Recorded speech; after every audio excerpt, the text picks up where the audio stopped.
Hello, and welcome to our second episode of Beers and Games. I'm Ko, joined by, again, Brax. And Me our again. today's topic is actually a passion of ours that we used to actually get to know each other, which is World of Warcraft. A game controversial in the past few years for many different reasons, but it's some sort of guilty pleasure, I guess, for the both of us. We still play it, we still enjoy it, even though it had its ups and downs. And what we will do today is ignore all of the bad things and actually look at what did World of Warcraft do right when it came to portraying the Vikings as a group, as a culture, and how well they are implemented when it comes to story, aesthetics, and perhaps the gameplay, which in my previous research is actually a very difficult topic. And I'm just gonna start off by a very simple thing. You have two expansions that are dominant for Viking content: Wrath of the Lich King and Legion. So, Brax, which one is your favorite? Well, there's actually not a choice. You know? Is it? Of course, it's Wrath, man. It's always Wrath. Why is that? It's basically it has a little bit of like a memory kind of thing. That's where I basically started playing more. Actually, I started in vanilla, but the Wrath of the Lich King was basically my expansion where I basically grew as a player as well, and I absolutely loved everything about it. The storyline and everything else is just perfect. I mean, just look at Grizzly Hills, for example. Oh, It's amazing. The music, You know? Right? The music in Grizzly Hills. The music is it's just the best, you know. I still So have Legion is not. I don't know. Legion was fun, but not quite there, if you know what I mean. I still have the Grizzly Hills soundtrack in my playlist. Actually, it's that good. It is the. I mean, the instrument they use there. I mean, it's a hit or miss for most people, but it creates a sort of immersion there where you just feel like I have this lush forest in the northern part of a world, and it just feels great. The atmosphere the music creates is really, really great there. So yeah, It's the general connection to the nature and everything else Yeah, around you. It's definitely. just perfect, you know. I don't know. I think that's one of the expansions that was basically the best in my opinion. One of them. I started at the end of vanilla. So the Burning Crusade was basically my main expansion when I started like really playing. And then the Wrath of the Lich King was just mind blowing for me. It was perfect, you know. I loved everything about it. I actually did you play the official Razzle, so like live retail, Yeah. or did you play on any private servers at that point? That's just the thing. I played official at the end of vanilla when the Burning Crusade went out. I played a little bit, probably like a month or so. Then being back then, I didn't have much money, so I went on private servers for a long time. I feel And you. when Wrath of the Lich King came back, I basically started playing again because I wanted, to get the full immersion of the retail thing, not the, how private servers were back then. It was just sometimes stuff did work, sometimes it didn't. It was like mix and match of everything basically. So I just wanted to experience it all. And that was basically like a turning point in my head back then. It was like I'm not going back to private servers at all, because this is just amazing, and I actually started kicking myself in the ass because I didn't, play Burning Crusade on official, to be honest. Yeah. it is what it is, you know. Can't change it now. Mistakes were made. Yeah, I'm sadly. I, when Wrath was current content on live, I was like 13, 14 years old, and my father actually stopped playing World of Warcraft after Wrath of the Lich King came out, because at that time it was still kind of new to people to have this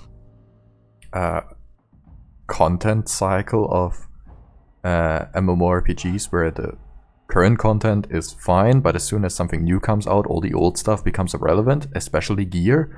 And my father absolutely did not like that, since he was also not used to it. He played Guild Wars 1 before, and in Guild Wars 1 nothing like that was actually a thing. Everything stayed the same. You always had the same level cap, you always had the same gear, which is kind of a niche that also Guild Wars 2 goes into. So he did not like that, and I can absolutely understand that, because he actually had both Warglaives on his rogue. Like, he had both Warglaives, and Wrath of the Lich King came out, he played it a little bit and realized his Warglaives aren't good anymore. And that's when he stopped. I can completely understand that, but yeah, at that time it was very difficult for me to actually convince my parents, in that case my father, to be like, hey, I'm gonna pay for your WoW sub, so I had to play on private servers.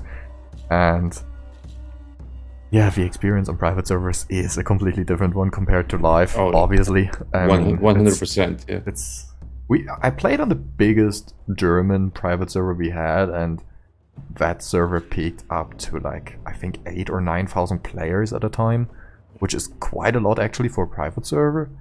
And it was mostly well done.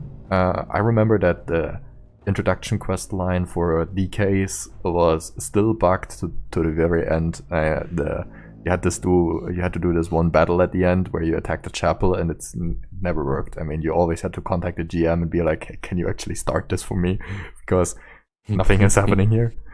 And yeah, that was quite some experience as well. But what was the name of that server? It was called Frostmourne.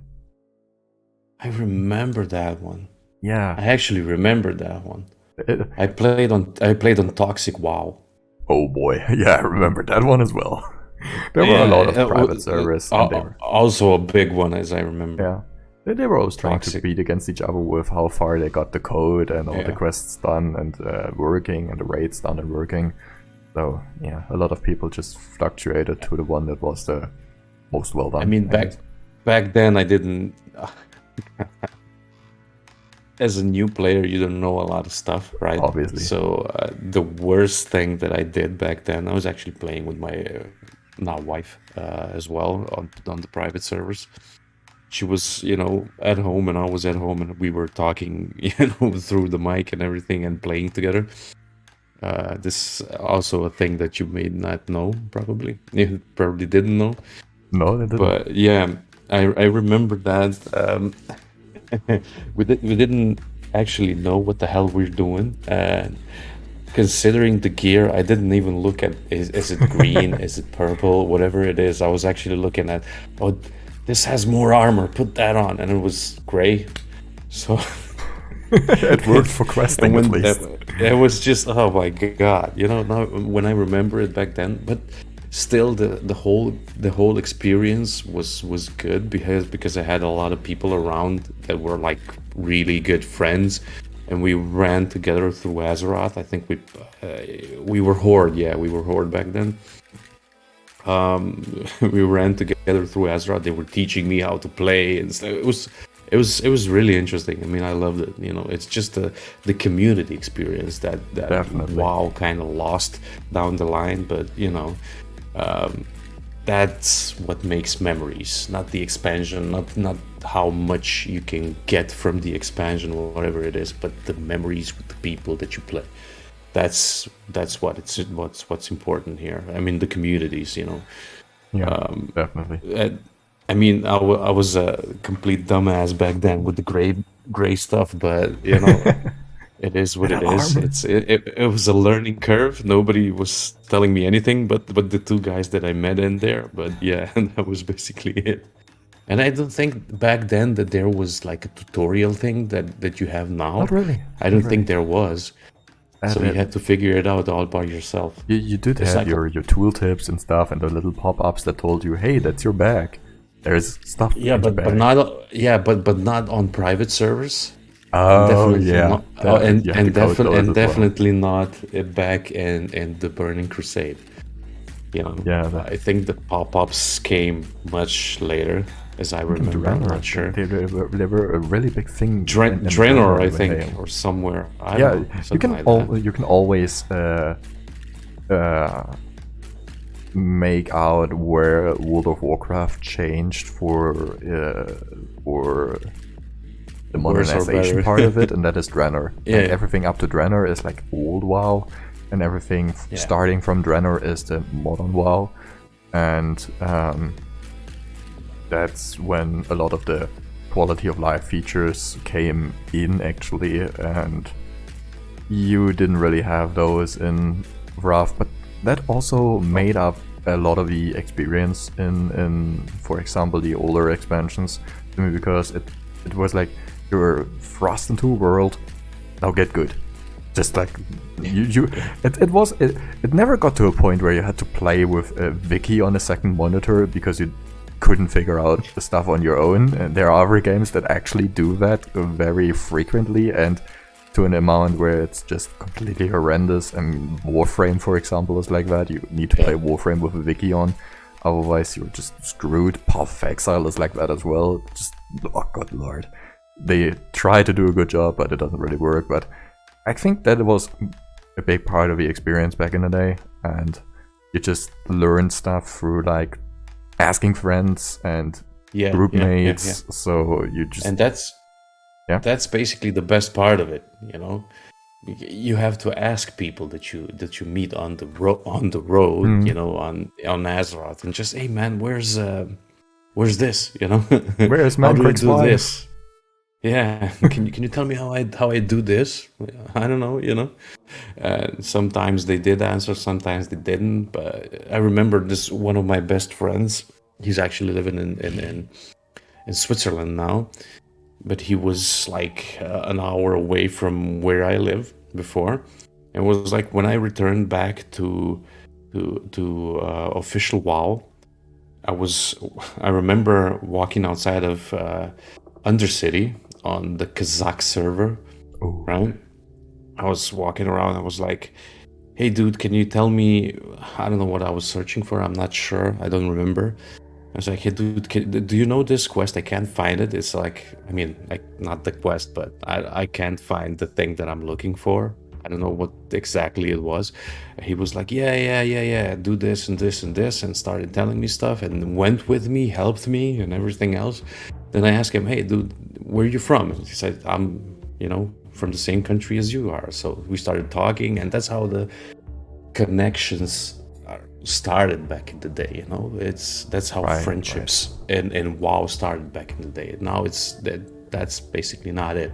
You know, not anymore. Totally you different. Have to go not anymore. Yeah, for that, but it's not as prevalent anymore. You can still make some very good connections and friends along the lines of modern WoW, but not anymore as you used to do them, just through different means. It's the cost. I mean, the difference is very obvious for me because, for example, I tried that. Like, I was just joking around. I knew exactly what I had to do, but I wanted to see the reaction of the people. You know, it was the same thing in Undercity. I think I was talking to you in the game, and I saw somebody and I asked him, hey, can you tell me where I need to do this and this? And the response I got was just basically, get lost, noob. And that was it. You know, back in the day it was like, yeah, sure, no problem, I can, you know. It's totally different. You know, it's the younger generation is a little bit, you know, sassy, let's say that. But to be fair, when we met each other, we both played on one of the most toxic servers out there in World of Warcraft. Like, not even for man, you, just which Kazakh one is was it? super toxic. Kazakh, yeah, And true, it's, very true. It's being called out for that multiple times. I mean, you have a lot of very highly skilled top 1% players on there, and I can absolutely understand that those people gravitate towards a certain home, I would say, but it would also attract people that want to be like that but aren't, but have that kind of mindset that they are better, and that can lead to a very toxic environment. And Kazakh is known for being a cesspool, basically, and I guess every server has its stigma when it comes to that, but yeah, Kazakh is not a friendly server, and I had my fair share of weird experiences. It was my main server. Yeah, it's interesting. The only reason why I actually started playing on Kazakh was because one of my old friends, you've met him as well, Jet, as he was mostly called. Oh yeah. He had all of his Horde characters on Kazakh, and he was like, "Yeah, you should play on Kazakh." I'm like, I actually don't want. I'm not against playing Horde, but why Kazakh though? Just why? Because back when we started, I think we founded a guild before the actual Shadowlands pre-patch, and by that time Kazakh was already known to be like, don't go there, just don't. And we did it anyways, and it wasn't as bad like years ago. You know, it kind of developed into it. So I was on Kazakh. I think my first server was actually Kilrog, and I leveled up to, I don't know, 12 level or whatever it is. Then I switched to Kazakh. So I'm on there since probably Burning Crusade, Lich King, Burning Crusade, somewhere around there. So it's my oldest server actually. Oh, I also liked Outland, which is basically predominantly Alliance. Yeah, I loved it. I told you the story about the very first World of Warcraft guild I've ever had, and that was actually on Outland, the Alliance guild. Yeah. Which still exists under a different name, and yeah, I have fond memories of Outland because the community there was actually nice. I made a lot of friends there when it came to like having a connection between the different guild leaders, simply because you still had people who robbed your guild bank and just assholes in general, and you just said, listen, I had this guy in my guild, that's what he did, I can actually prove it to you, I got screenshots and stuff like that, and they were like, yeah, sure, send them over, and like, okay, yeah, I'm just gonna tell other people, don't get them in his guild, and it seems a bit weird, but it actually resulted in some cool interactions between people, being like, hey, I still need a few people for my raid or for my group, do you have someone who wants to join? Doesn't really matter what they are, at least they fulfill the role of like, I want a healer, whatever gear, I don't care, just get them in. And that was fine. I mean, Outland was a nice server, still probably is, but haven't really played on it since I left that thing. If I'm honest, if I would choose from those servers that I played on, Outland would be my number one pick, 100%. And definitely Kazakh. Yeah, I mean, Kazakh is good. I mean, it's a Horde server. Yeah. Right? I mean, I played Horde on it, and I'm Horde. I'm always Horde, you know. Even if I play Alliance with you or whatever, you know, I'm still playing Horde on the side because, you know, I'm Horde. Yeah, I get but that. it's, you know, I'm you know, basically switching to the Alliance, you know, because of friends. It's not a big factor for me anyway. But I would really. That's why I was asking you for the what's the guild called again? The Lions Guard, yeah. That's why I asked. Are they on Outland? Remember? Yeah, because I really want to play on Outland. I really want to play on Outland. because I have a lot of characters there. I leveled a lot of them. It would be much easier, and I like the server actually. We will play. We will play together in the future, but as for now, we have to go through the motions.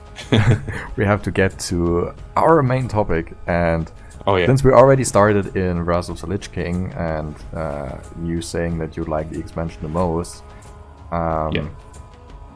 when you look at Wrath of the Lich King and how they tackled the Viking theme as the first in this game itself, you're kind of limited actually, because zone-wise there aren't a lot of predominantly Viking-themed zones.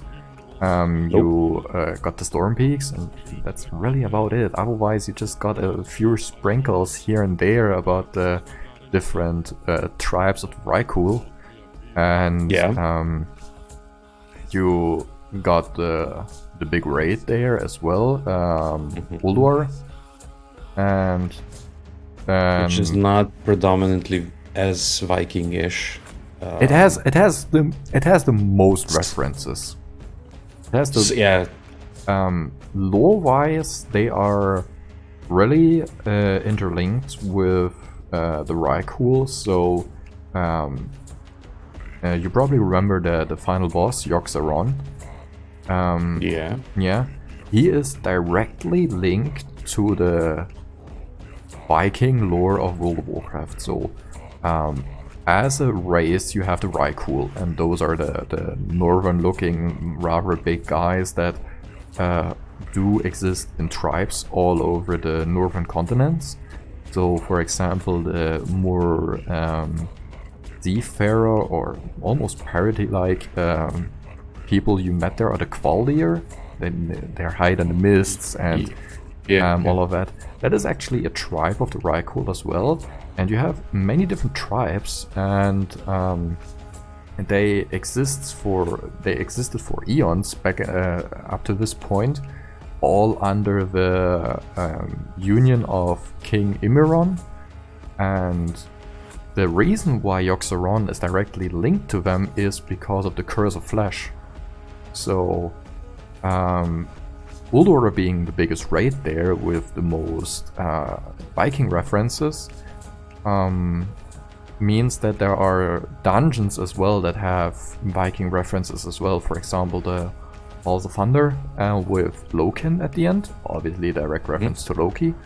And all those people, or all the enemies you fight in there, are those mechanical-like dwarves and gnomes.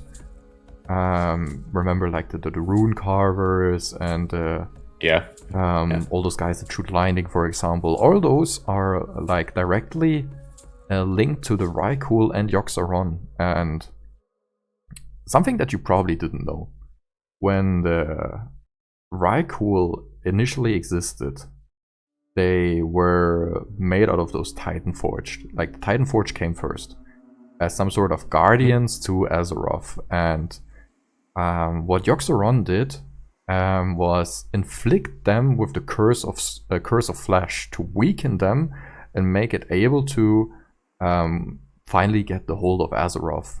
That's where the Titans came in and tried to kill Azeroth, but couldn't, because they tried to kill the old gods that are corrupting Azeroth, and they tried to remove all the old gods, but they realized if they would do that, they would kill Azeroth, because the old gods are so linked with Azeroth itself. So they all locked them away. That's why most of the old gods were just basically imprisoned. And the Titan Forged were inflicted with a curse of flesh, and what that led to was some sort of degeneration, if you would call it like that, that made the Titan Forged weaker. It made the Rykul weaker because they were afflicted with that as well. And what that basically meant is they weren't able to reproduce, at least not as you would imagine them.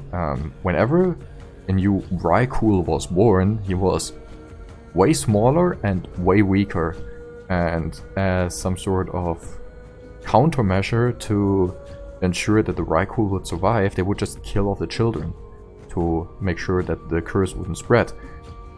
Didn't really work though, because most Rykul, even though they are like really battle-hardened and somewhat ferocious warriors, they still love their children. And they brought their children into the south, into Lordaeron. And Lordaeron is the home of the humans. So the humans in this game are a direct descendant of the Rykul. Mostly because of that curse of flesh. And the same thing goes for dwarves and gnomes as well. The original dwarves were those like metal-looking dwarves you fight, for example, in the Halls of Thunder. And the original gnomes were the mecha gnomes that you can also find in, for example, the very first leveling area of Wrath of the Lich King when you start out as an Alliance player, which is the Borean Tundra. You have a very specific part of the area where you find mecha gnomes, and those were also affected with the Curse of Flesh, and that led to the dwarves as we know them today and the flesh gnomes as we know them and play them today. So everything originated from those Titan guardians that were afflicted with that curse, and all those Rykul basically split up into different tribes, which I guess resembles some actual Viking history, but I think you can elaborate on that a bit more. I mean, resembles. There's a lot of differences, but there's a lot of similarities as well. Are we talking like cosmetically or lore-wise, or? Cosmetically, they are different, obviously. Like the biggest ones, sure. Like the normal Rykul that you would meet, for example, in Storm Peaks, and at some point in Legion as well, in Stormheim. But Stormheim is a bit different when it came to lore as well. But the people that inherit Stormheim are basically Rykul, and the Qualdir are Rykul as well. But the Qualdir are a tribe of Rykuls that had some differences to all the other tribes as well, at least especially aesthetically. Like, you've seen them, they're like all tangled up with seaweed, they hide in the mists, they're mostly associated with different parties of Azeroth. Like, you have interactions with the Naga, you have interactions with Helya as well. They're mostly seen in connection with Helya, so that could be, since there's a connection with Helya, which is basically a direct connection with the goddess Hel, right? From Nordic mythology. The daughter of Loki, actually. So she got a lot of dead warriors and stuff like that, you know, like for example, the guys that you see with the seaweed and stuff. I think that is intended as a connection to the Draugr, which is basically a zombie in a way, like a warrior zombie in a way, right? Like, you know, flesh is going away, stuff like that, you know. So I think they were trying to connect that to it, like that part of the Nordic mythology, and connecting it to Helya, because basically the Hel, or the place that she runs, right, is like a misty swampland or whatever, right? So it kind of connects in that kind of manner. The mindset of the Vrykul is like, I think that they were spot on considering that, you know, like battle-hardened warriors, stuff like that, like protectors, whatever it is. Give me a second. Is it your cat again? Okay. Yeah, it's the cat. Yeah. Okay. So, and the cat. But yeah, I think they nailed it, the nail on the head there. What's really interesting... Kind of lost the thought process because of the cat. Sorry. It's fine. What was really interesting to me, and I didn't really know that before until I actually paid some real good attention to it, is that most people know Helya and how she is like the ruler of Helheim, the goddess of death. Most of people associate her with that. But in WoW's lore, Odin exists, and you see Odin in the class hall in Legion when you are a warrior, as he is some sort of leader of the class hall or the class order for warriors. And in the lore, Helya was the first Valkyr, and Valkyrs are created by Odin as some sort of ferryman between the living world and the dead world, and he used the Valkyr to bring the honorable soldiers that died into we would call it Valhalla, and he just brings them into the halls of valor, which is the name for the equivalent of Valhalla in World of Warcraft, where all those warriors that were brought there are called Valajar.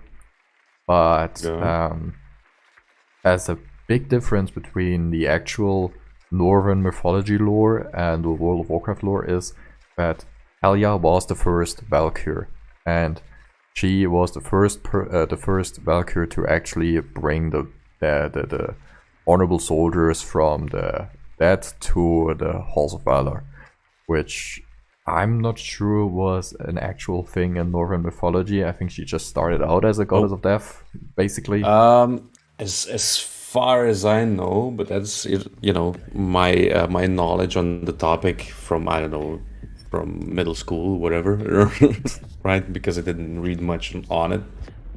She is the daughter of Loki and Angerboda, which is basically, the mother is Jotun, which is basically an ice giant in a way.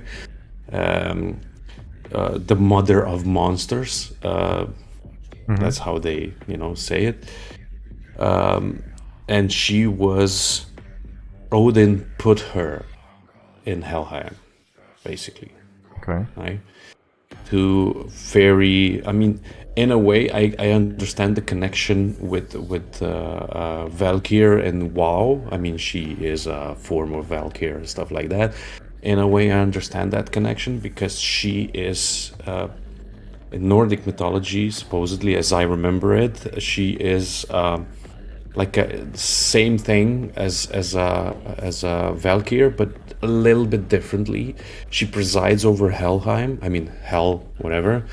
And she is ferrying the souls from old people and, dishonorable deaths, whatever it is, right? Because the honorable warriors go to, Valhalla, right?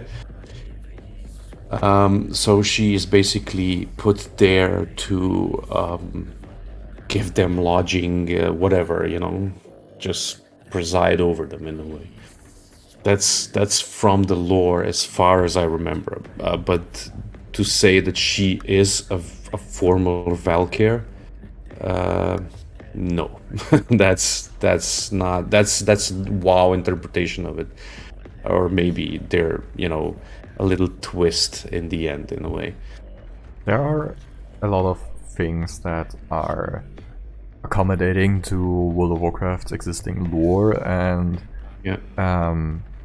if you try to dive deep into the lore for the Vrykul and how they are linked with the Valajar, the Valkyr, the Odin itself, and Helheim, you see that there isn't a lot of it in Wrath of the Lich King. You get to know the story for how Yogg-Saron is linked to it. The Curse of Flesh is somewhat explained, but not as deep as it comes later in the game. And you see how Loken is portrayed, and for example, Loken there is just a servant of Yogg-Saron. He is not a god. He is most often described as a servant of God, but that can be very misleading if you consider the fact that Yogg-Saron is considered a god as well, an old god, but they leave out the old god, the old part from old god out, and just consider him a servant of God. and Yogg-Saron is a god in that moment. So he did serve Yogg-Saron and did try to weaken Azeroth's defensive parts, so Yogg-Saron would have an easier time getting control of it, which was his goal ultimately, as all the other old gods had that goal as well. You did not meet most of them. You did meet Yogg-Saron, you did meet C'Thun, but C'Thun didn't really have a more existing story linked to it. At least not really explained in World of Warcraft. You had to go for outside sources, for example, the books. Yeah. Y'Shaarj is a god that you actually never meet in person, but you see his influence in the Siege of Orgrimmar raid and the very last boss fight when Garrosh actually inflicts himself with the heart of Y'Shaarj and gets power from it. That's where you meet that god, but by the time you already see that that god is dead, which was actually the first casualty when the Titans tried to cleanse Azeroth of the old gods. Then Legion did not really have an old god, and in BFA you actually got two. You got the artificial one, which was created by a Titan called G'huun, and then you had N'Zoth, who was killed at the end of Battle for Azeroth as well in the last raid. So those are referred to as gods, and Loken, who is a boss in the Halls of Thunder, is referred to as the Servant of God, which is absolutely not canon when it comes to Norse mythology. Since he did not serve any other gods, he was a god himself. But the depiction of how he used his powers is also not canon, since he was basically a user of lightning magic, which is not a thing for Loki. Definitely not. Yep. That was more associated to Thor, and Thor is actually not mentioned at all as a god in... Isn't there like a... say if I'm wrong on this, but I think there's a boss in one of the dungeons, like Thorim. Wasn't it like something like that? Thorim, yeah. It's a long time ago since. But he could be connected to Thor, but I don't know, you know. It's kind of difficult to pinpoint that, simply because you could argue then that every bigger enemy you fought in those dungeons could be a direct relation to Thor, simply because they all use lightning magic, so kind of difficult to say that that one is Thor as a reference. I mean, you did have some very clear references to the Norse mythology when it came to the bosses during Ulduar, since you had Freya in there, you had Ymir in there, who is the most well-known ice giant, if I remember correctly. So that is directly linked there as well, and all the other references you have there as well, like you do have Odin in person in the class hall, and without the eye. Without the eye and a flaming beard. The beard of Odin was probably the number one thing I saw first. Like, that beard is awesome. Like, he looks really, really cool. That was cool. Yeah. It did fit the whole theme of warriors back in that day as well, because when you got the artifact weapon for Fury Warriors, you actually had an ability which is returning for Dragonflight called Odin's Fury, which was basically like a flame whirlwind attack that dealt a really high amount of initial damage and then left a dot on the enemies hit by that, which dealt flame damage, which they changed to bleeding damage for some reason. I mean, in Dragonflight it's gonna be bleeding damage, which is... Don't ask me why. It's bleeding damage, it doesn't really make sense, but I guess they focus the warriors on bleeds in general. I mean, you have like very clear-cut bleeding builds that will be a thing for warriors, and they have a lot more interactions with their typical standard bleed debuff called deep wounds. So I guess it kind of makes sense, but on the other hand, it doesn't really. I mean, okay, never mind. I mean, why not? As long as it works, I'm not arguing with that. As long as it works, it does make sense in the long fast run. Fast killers either way. Indeed. But when you stop looking at the lore from Wrath of the Lich King, you realize there isn't a lot. They started to explain things. They dabbled into this and that and that. Just basically started to explain, but didn't really go any further. Stopped, yeah. The big explanations actually came way later in Legion when you went through the Order Hall campaign. You got those books that actually have a name and a very long description of, for example, how the Valajar are created, how the Vrykul interacted. You got a deeper explanation as to why the Vrykul are actually an enemy in Legion and the Valajar aren't. You got an explanation as to why Helya actually appears there. But none of that, absolutely none of that, is related to Norse mythology besides the names they might use, because there's one thing that Norse mythology doesn't have, and that's the Burning Legion. Simple as that. The Burning Legion is the reason why most of the things with Vrykul happened there. How do you have a split, how the God King Scovold actually appears, and most of the important lore items and characters don't simply exist in Norse mythology. You have the Aegis of Agramar that they use, for example, in the dungeon, the Halls of Valor as a dungeon itself. You have the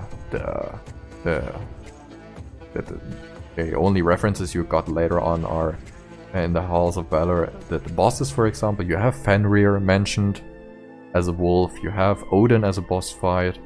You have Aegir as the big shield maiden mentioned, and later in the raid you have Heimdall and Freya as bosses, as well as Odin and Helya. The only thing I'm not sure about, and that's probably where you can come in again, is the second boss fight in the Trial of Valor, the free boss raid, is called Guarm, the three-headed dog. And I'm not even sure if something like that ever existed in Norse mythology. I don't think it did. That's more of a Greek thing, as I remember. Cerberus is the Greek one. Cerberus, yeah. I think that's a three-headed dog. Yeah, it is. As I remember, right? But not in Norse mythology. But everything you just said, I was just thinking about it. Maybe WoW's depiction of these events are basically translated into Ragnarok, in a way. Okay, that because makes sense. I never thought about that. Because it could be like the end of days, because you're fighting Fenrir, yeah, right? Which is a big part of Ragnarok as well. You're fighting Helya, you're fighting all these forces, all together. You're trying to save the world in a way, because they basically want to destroy it. And the Draugr, basically the undead, which are the Valajar, whatever. No, the Valajar are the honorable one. You're the Kvaldir are the bad ones. Oh, the Kvaldir, yeah, basically. On that ship before you hit Helya, right? Those are the guys. Yeah, that's basically the Draugr, which are the undead in a way that you're fighting there. So thinking about it, it might be their way of connecting to Ragnarok, because if you see, the Burning Legion are trying to destroy the world in a way, and they're trying to get allies in different places, probably with Fenrir and everybody else that you're fighting there, and Helya and stuff like that. So that could be like a soft connection to that in a way, which I'm thinking about right now, but it could be, yeah, it actually could be, yeah. I mean, the arrival of the Burning Legion is some sort of Ragnarok, actually. I mean, it was by far the hardest. The end of days, yeah. We had to do, like, defending Azeroth from the Burning Legion was the hardest thing we have ever done, and it we couldn't even get it done without major consequences. So if you just look at all the past enemies and threats we had, like, okay, you had Cthulhu, who was just killed. Boom, that's it. Suddenly an old god awakens, you go there, you kill it. That's it. Nothing happens afterwards. Same goes for Illidan. He just awakens. Okay, he's dead. Fine. Kill Jaden, pays a visit in the Sunwell, kill him, that's it. He's gone again. Okay. It's pretty easy. The first very big one is killing Arthas, simply because killing Arthas meant that the Scourge was gone as threat, simply because Bolvar took over as Lich King and he controlled the Scourge to not attack and kept it in place. Cataclysm was the very first threat with major consequences, I would say, but not as big as Legion, I would argue. I mean, he did shatter the world. His subtitle is the Shatterer, and you saw a whole lot of change in Cataclysm and all the old zones, but killing him didn't really change anything. Like, the damage was done, that's it. Mists as well. I mean, you had the great political conflict between Horde and Alliance, and Garrosh being a controversial figure. I'm still under the hashtag Garrosh did nothing wrong, because I still think he was the greatest Horde leader ever to exist. Fun fact on the side, there are many alternate timelines, and you see that during a quest line with the Bronx Dragonflight, which is like the time flowing and time manipulating Dragonflight. And this one guy that accompanies you actually says, "We got the only Garrosh that had to be killed. All the other Garrosh in all the different timelines are actually doing a way better job at actually making the Horde great again." Don't ban me for that. I mean, you know what I mean. And making the Horde great again. But he actually did say that. He wanted to make the Horde good again. Probably not we should great. give him a wig, man. No. Definitely blonde not. wig. Could you imagine that? Jeez. That would look weird. And, Draenor was maybe. Archimonde. Draenor had Archimonde at the end, but that was in a completely different timeline, so we just basically stopped Archimonde from going into our timeline. So that was that. But Legion, when Sargeras actually stabbed his sword into Azeroth, severely wounding it, opened up a lot more possibilities for all the other threats that could come up to inflict even more harm. I mean, you saw it with Battle for Azeroth when N'Zoth actually tapped into it and tried to take over. You saw it with the Jailer in the last Shadowlands raid when he actually tried to drain Azeroth of its health and power, and you had that as a mechanic. You actually had to heal Azeroth and counter the drainage as well in that boss fight. So the consequences from Legion are way stronger when it comes to consequences of a threat and after you killed it.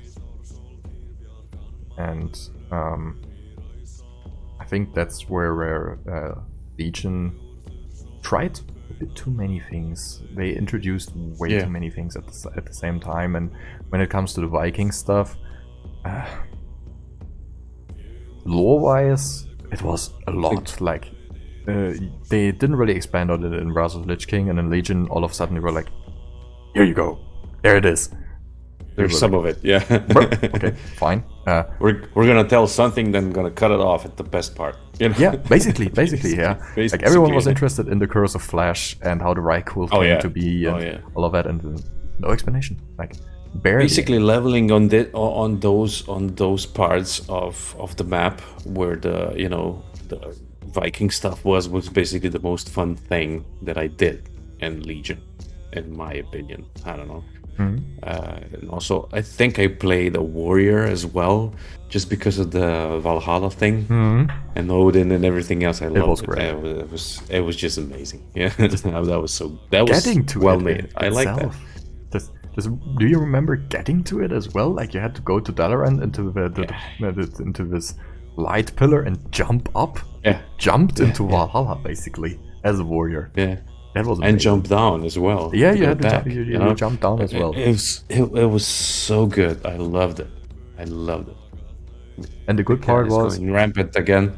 But yeah. the good part was at least that you just not like appeared in the world after you jumped out of Valhalla. You just actually landed. You had a landing animation all the time.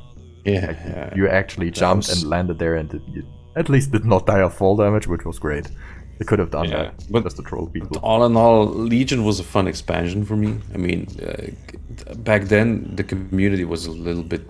I mean, I think we played together, right, in Legion? No, we did not play in Legion together. We met in Shadowlands. Was it? Oh, Shadowlands. Okay. We met in Shadowlands.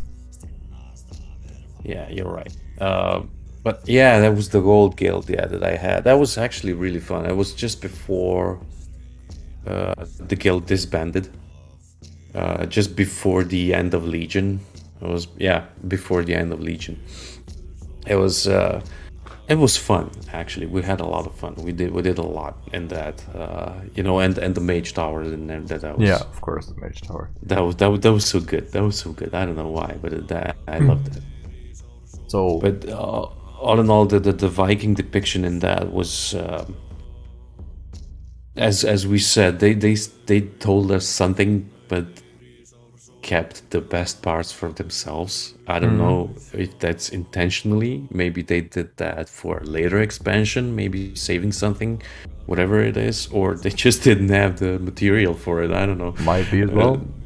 That's actually a big possibility, if we're honest. But if you look at the history of the Rykul, like obviously the first major focus point was Wrath of the Lich King, and there is story about the Rykul in every expansion coming afterwards, as basically telling you how they fared.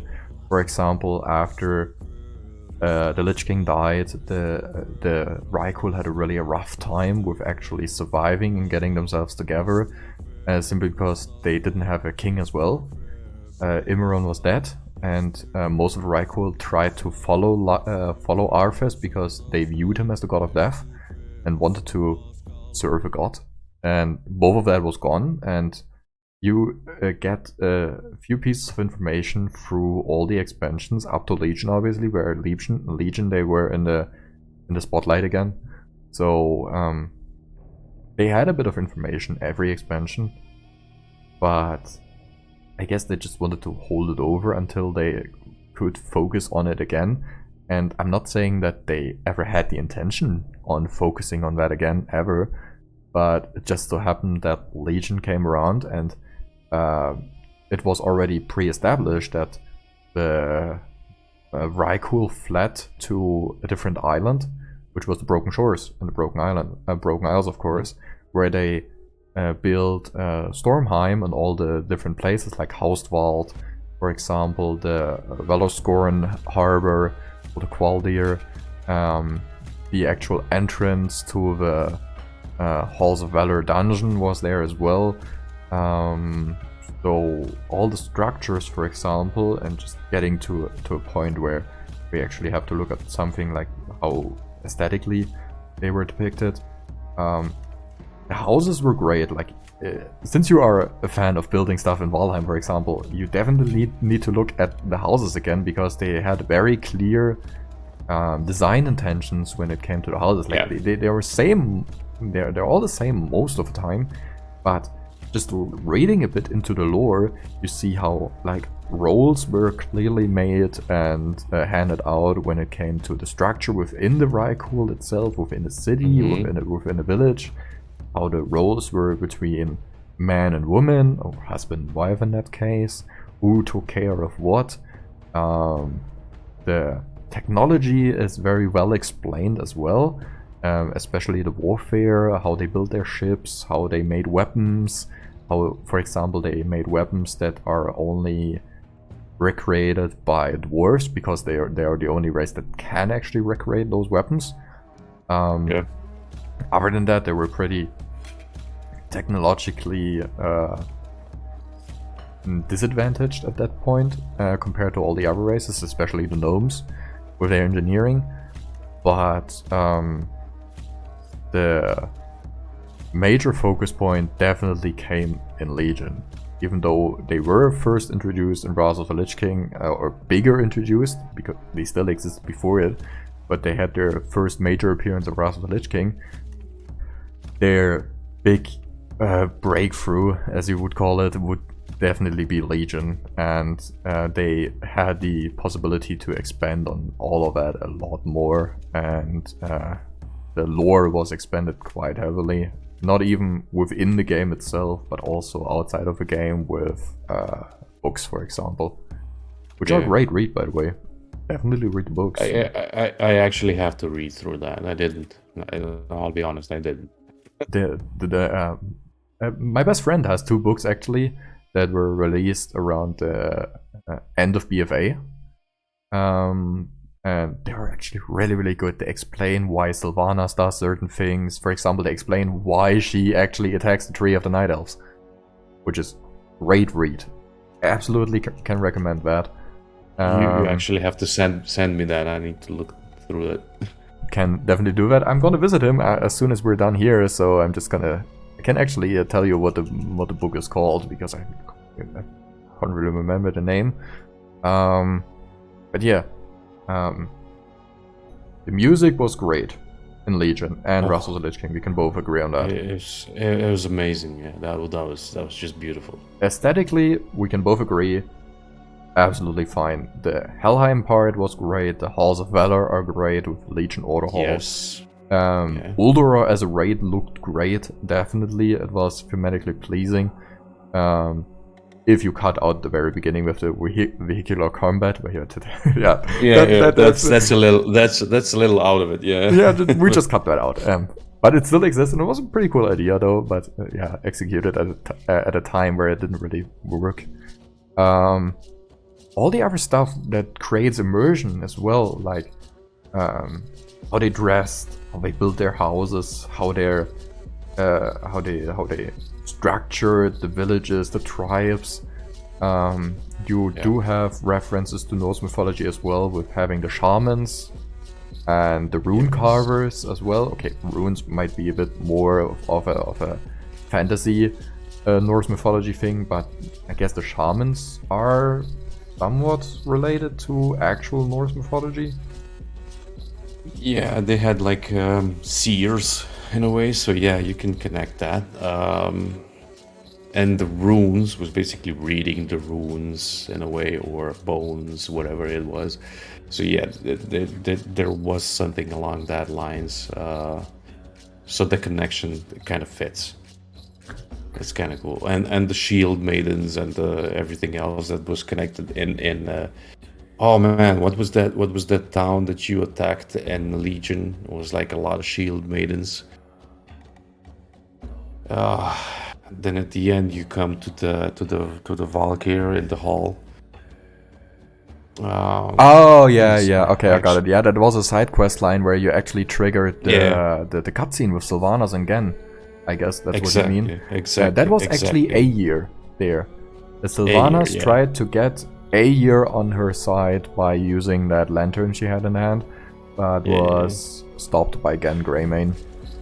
But that whole village is basically just shield maidens. Yep, that's true. Which is kind of cool, you know, because I think their shield maidens were a thing for sure. That existed. So it's kind of cool that they put that in. It's not only a male version of the Viking, you know. Shield maidens were a thing, and some of them are actually leaders, which is kind of, you know. I actually liked the way that they portrayed, as you said, like the whole community, how it was structured and stuff like that. I think in one of the quests there was a thing to kill a jarl. Yeah. In a house, and a jarl is basically a chieftain of the tribe and stuff like that. I think you kill him to give somebody else the position or whatever it is, right? Mm-hmm.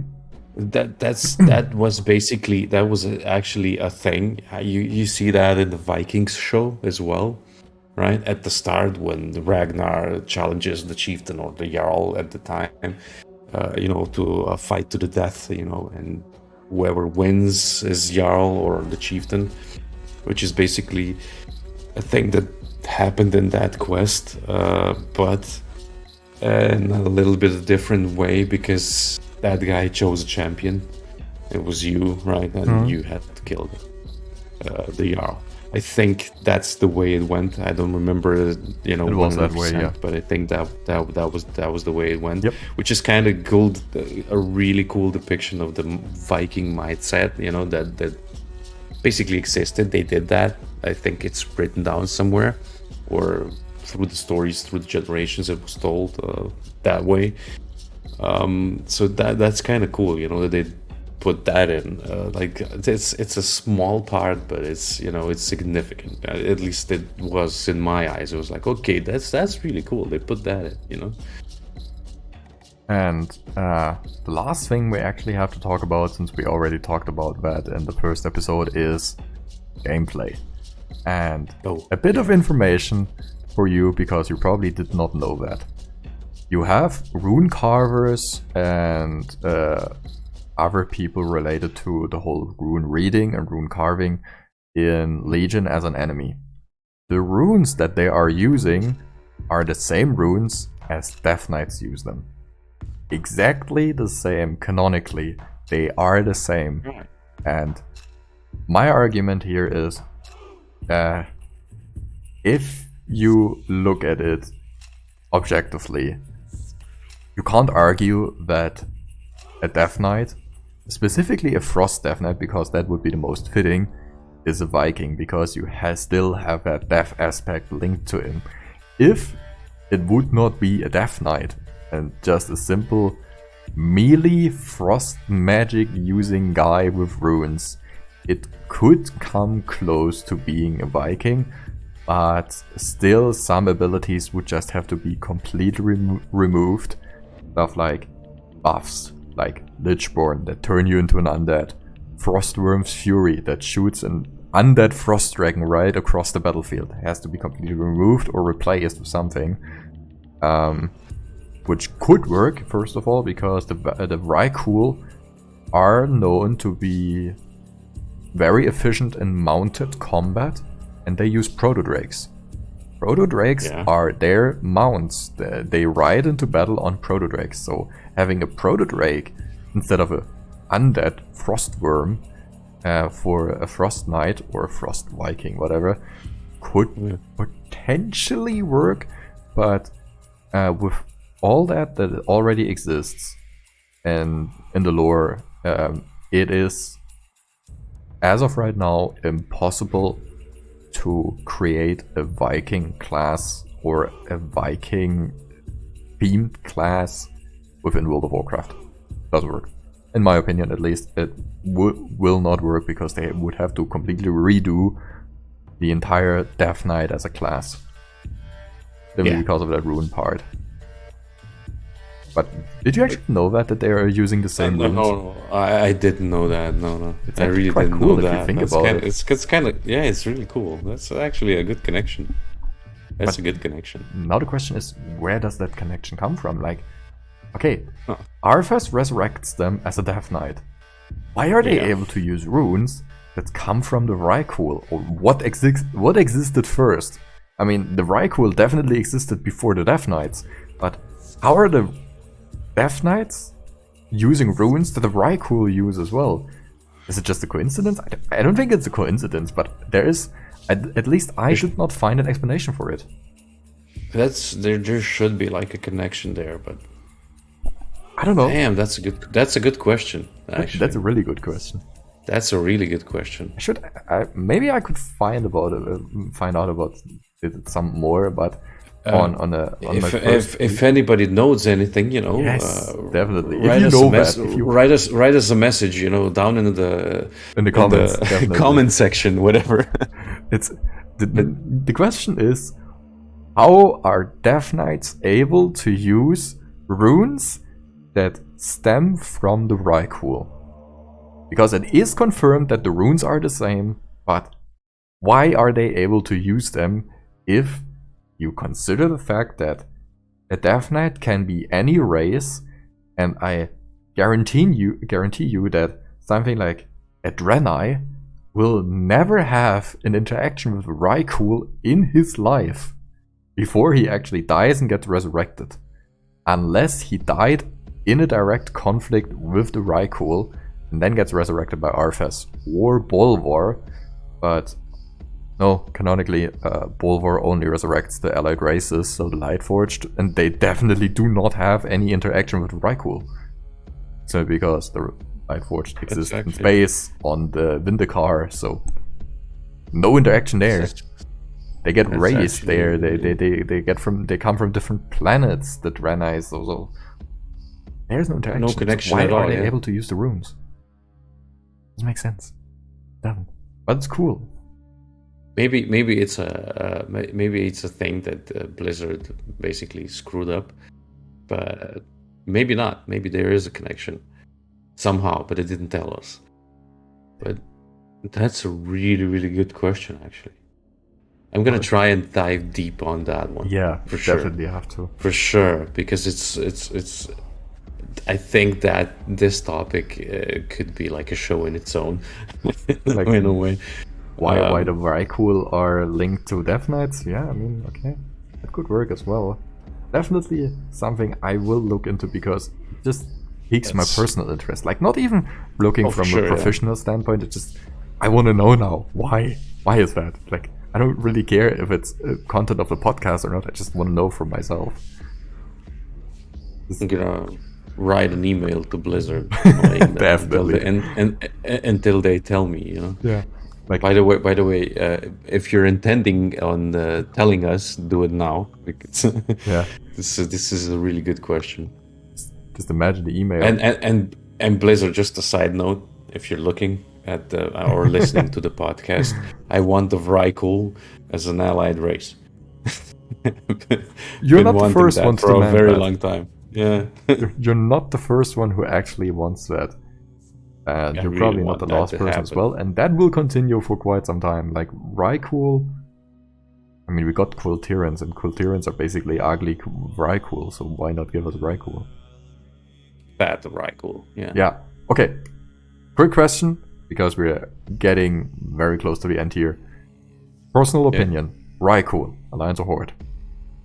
Or both? Personal opinion. You want it to be Horde, right?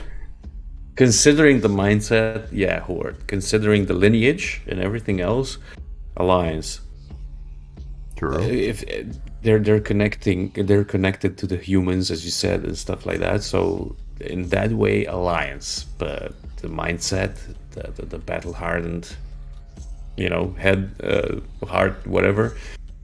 Totally Horde. Totally Horde. Because they're way more, let's say, aggressive in a way, but still smart about it. So it's kind of difficult, right? It's a difficult question, yeah. But yeah. I would say both, like the Pandaren, right? So you can just this or this, you know, just one of those things you choose and that's it. I think that would be a good way of doing it, because they fit into both. So yeah, I say both. I could imagine a scenario where both would be fitting, but at least if I would be the director of that, I just couldn't keep it serious. I mean, just imagine you have Rykul and Stormwind, and a kid comes up to him and says, "Are you my great grandpa?" The Rykul's like, "What?" Because the humans are descendants of Rykul, so like, I could totally see myself making that as a joke somewhere in Stormwind. I think that considering their mindset and everything else, they would have a lot of problems in Stormwind. because Stormwind is quiet and orderly and stuff like that, and they would probably just go in and just hold my axe, you know. But where to Give me all place the them then? beers. I mean, you can't place them in the Dwarven District and Stormwind because they're too big to that. No. Normal Stormwind doesn't work as well. What else do we have? They don't fit into Ironforge because it is a dwarf city and they're too big for it. The gnomes don't have a capital. Then you have... The Night Elves don't have a capital anymore, so that doesn't work as well. You have Worgen Gilneas. No. Okay. No. Doesn't really work as well. Where would you put them? I say remake Red Ridge Mountains or something. How about making them their own Or maybe little outpost or city in Dunmorog? Outpost isn't enough in a way, you know. Just give them a bigger place in Loch Modan or Dunmorog near the dwarves, because it would be fitting. Or just remake the old city in not Grizzly Hills. What's the first one? The massive city when you start playing as Alliance, and you come to that part of the world. The Borean Tundra. I mean, that's that's the keep there. No, not Borean Tundra. On the other side, under Grizzly Hills. Oh, that's the Howling Fjord.